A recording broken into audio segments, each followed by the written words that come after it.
IQ is a measure of how good you are at taking IQ tests. Strictly speaking, that's true.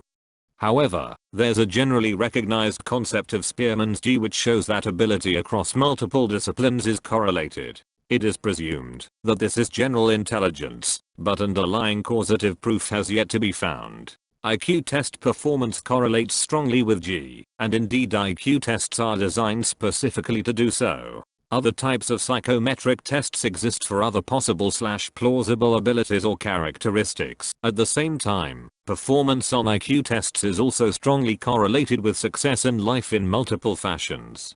From the wiki, research indicates that tests of G are the best single predictors of job performance, with an average validity coefficient of 0.55 across several meta-analyses of studies, based on supervisor ratings and job samples. The correlation between income and G, as measured by IQ scores, averages about 0.40 across studies.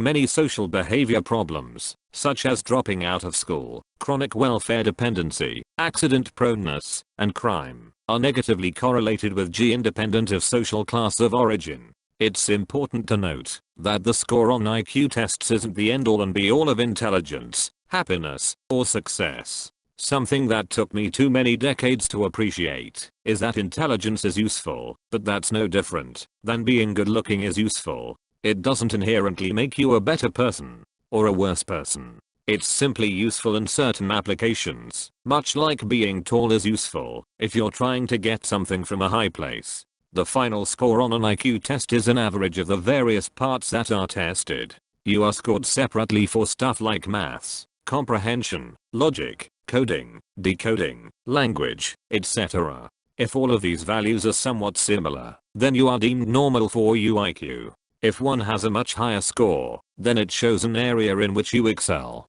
If one is much lower, an area where you are struggling. Depending on the score and the various values, it may point to learning difficulties, brain disorders, or other issues, in which case other tests can be done. For instance, a test for dyslexia. Source: my sister was a child psychologist who performed IQ and other tests on children that teachers perceived to have learning difficulties. The reports that she returned in the child were added to their permanent school records and would enable the school to apply for a teaching assistant for the child and allow for special provisions in state exams. This isn't quite right.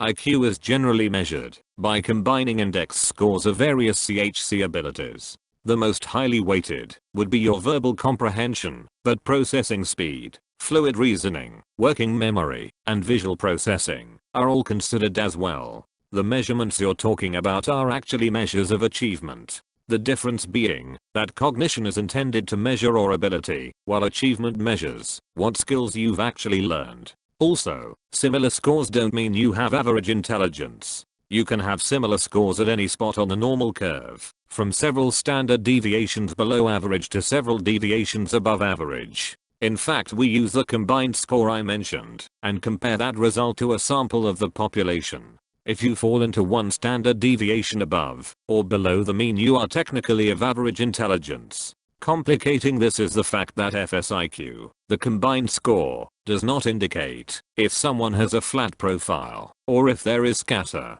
Two people with very different abilities can have the exact same FSIQ. It's honestly sad how much some people take their IQ score as a way of judging their own intelligence.